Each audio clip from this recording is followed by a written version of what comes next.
किस्मत के खेल निराले होते हैं। मित्रों, आज संजीव कुमार जी की पुण्यतिथि है और आज बात करेंगे उनकी लाइफ की एक ट्रेजेडी की, जिसको किस्मत से भी जोड़कर देखा जाता है। नमस्कार साथियों, आज संजीव कुमार जी की पुण्यतिथि है। 6 नवंबर 1985 के दिन उनकी मृत्यु हुई थी। उनके जीवन में जो एक सबसे बड़ा अवसाद रहा, टेंशन रहा, और जिसको कहा जाता है कि वो चीज़ उनके जीवन में इतना भारी हो गया जिसकी वजह से उनकी मृत्यु तक हो जाती है, उनको हार्ट अटैक आ जाता है। उनके लाइफ में, उनके घर में एक परंपरा चली आई हुई थी कि कोई भी 50 साल से ऊपर जीता नहीं था। यानी कि उनके दादाजी जब 50 साल के हुए और उनके पिताजी जब 10 से 15 साल के थे, यानी कि जब बेटा 15 साल के आसपास हो जाए और बाप 50 साल का हो जाए तो पिता की मृत्यु हो जाती थी। पिताजी की भी मृत्यु उनके पिताजी की मृत्यु तब हुई जब उनके दादा लगभग 50 साल के थे और इनके पिताजी भी छोटे ही थे, 15 साल के।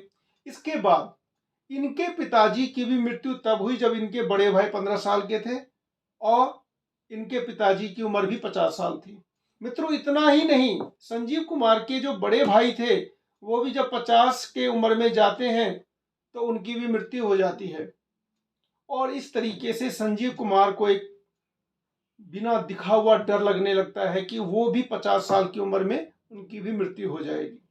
हालांकि ये कहीं लिखा हुआ नहीं रहता, ये मन का है तो होता है, लेकिन उनके घर में ये परंपरा सी चली आ रही थी जिसकी वजह से उसमें दो चीजें थी कि पिता जब 50 साल का हो जाएगा और बेटा जब लगभग 15 साल का हो जाएगा।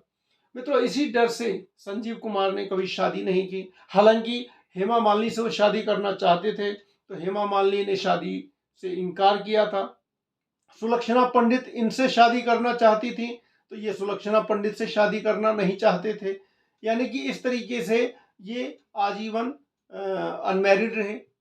और जब इनको लगा कि अब मैं अनमैरिड ही रहूंगा तो फिर इन्होंने अपने भाई के बेटे को गोद ले लिया और भाई का बेटा भी जब 15 साल का होता है तो इनकी भी मृत्यु हो जाती है। मित्रों, ये विडंबना है या फिर कह सकते हैं इत्तेफाक है या फिर किसी के घर के अंदर का कोई पितृदोष है, कुछ भी हो सकता है। लेकिन इसी डर ने संजीव कुमार को जो शादी नहीं करने दिया और उनको घर नहीं बसाने दिया और काफ़ी अवसाद में उनको जाना पड़ा, काफ़ी टेंशन में रहा करते थे। तो इस तरीके से उनके पूरे घर में जो परिस्थितियां बनी उसको अगर किस्मत से न जोड़ा जाए तो आखिर किससे जोड़ा जाए।